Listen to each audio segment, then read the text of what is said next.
Selepas kemunculan model Tesla secara rasmi di pasaran Malaysia, adakah kita akan lihat revolusi peningkatan kepenggunaan kereta EV di Malaysia? Dan adakah dengan munculnya model Tesla di pasaran Malaysia merupakan satu batu loncatan untuk Malaysia menuju ke arah fully kereta EV dalam masa terdekat? Video pada kali ini semuanya berkenaan dengan Tesla Model Y. Tapi sebelum tu, bagi korang yang masih lagi belum subscribe channel Mekanik, please tekan button subscribe.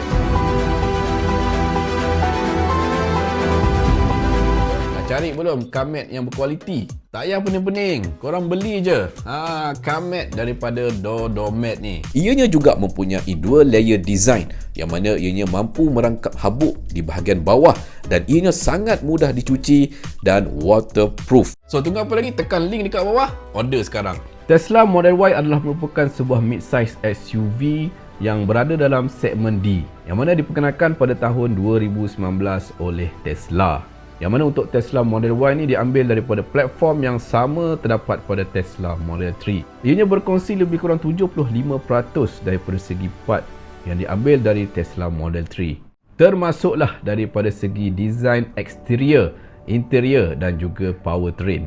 Tapi untuk Model Y ni dia lebih kecil dan lebih murah berbanding dengan segmen atas, iaitu Tesla Model X. Dan disebabkan itulah untuk pasaran Malaysia kita dapat Tesla Model Y ni dengan harga yang boleh kata murah berbanding dengan pesaing yang lain seperti Kia EV6, Ioniq 5 maupun Ioniq 6 dan macam-macam lagi lah. So dengan harga RM199,000 untuk Tesla Model Y sebagai sebuah mid-size SUV crossover yang mempunyai saiz yang besar, memang sangat berbaloi. Kita lihat daripada segi size dimension untuk Tesla Model Y, panjangnya 4,750 mm. Jika nak dibandingkan dengan SUV seperti Honda CR-V, lebih kurang 4,623 mm. Dekat sini Tesla dia lebih panjang dan saiz wheelbase juga sangat panjang juga, iaitu 2,891 mm. Manakala untuk CR-V wheelbase-nya hanya 2,660 mm sahaja. Dan untuk lebar pada Tesla Model Y 1,920 mm dan tinggi 1,623 mm. Disebabkan dengan size dimension pada Tesla Y ni besar lagi berbanding dengan CR-V, disebabkan itulah Tesla Y ni terletak dalam segmen di SUV crossover. Dan advantage yang kita dapat daripada segi size dimension yang besar pada Tesla Model Y ni, kita akan dapat saiz boot yang tersangat imersif dan besar, iaitu mempunyai keluasan lebih kurang 854 liter. Untuk sebuah SUV mempunyai keluasan boot sehingga 854 liter memang sangat besar. Dan bagi saya dengan saiz besar macam ni, patutnya Tesla Model Y ni dilengkapi dengan third row seat kan. Tapi sebenarnya untuk Tesla Model Y ni dia ada offer untuk 7 passenger. Tapi bukan untuk pasaran Malaysia lah kan. So baru-baru ni Tesla secara rasminya telah dilancarkan di Malaysia, yang mana surprisingly kita special. Elon Musk bagi kita special sikit, yang membuatkan kereta-kereta Recon dekat grey market habis kucar kacir. Ini menunjukkan apa? Berapa banyak keuntungan yang dikaut dalam pasaran grey market ni untuk model Tesla saja.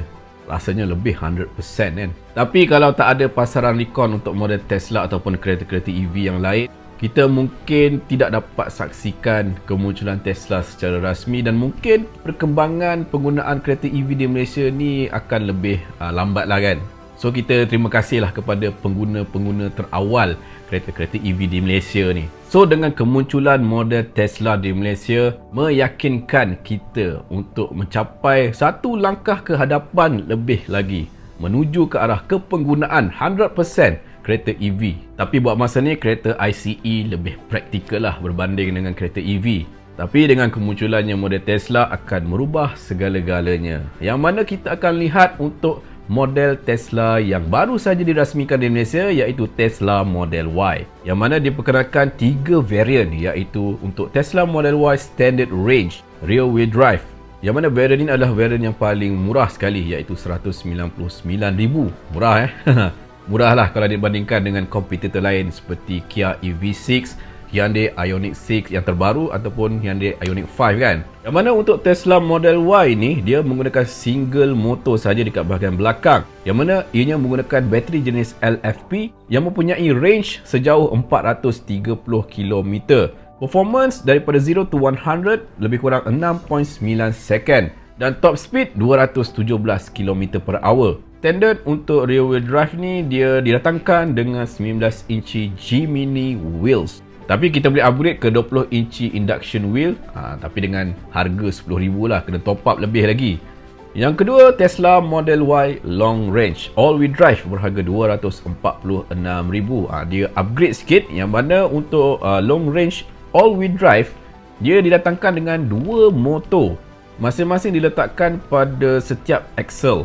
Bateri yang digunakan berbeza sikit, iaitu bateri jenis NMC, yang mana dapat provide range yang lebih jauh, lebih kurang 533 km, dan ianya juga lebih laju. Dah menggunakan dual motor, daripada 0 to 100 lebih kurang 5.0 saat sahaja, dan top speed boleh pergi sehingga 217 km/h juga. Sama macam standard range.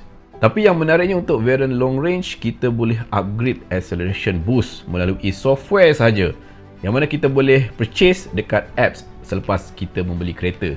So kita ada option, hardware dah ada, cumanya kalau kita nak activate kelajuan yang lebih baik, kita just beli sahaja software update di apps Tesla, yang mana kita akan dapat acceleration boost lebih baik, iaitu 4.5 saat saja.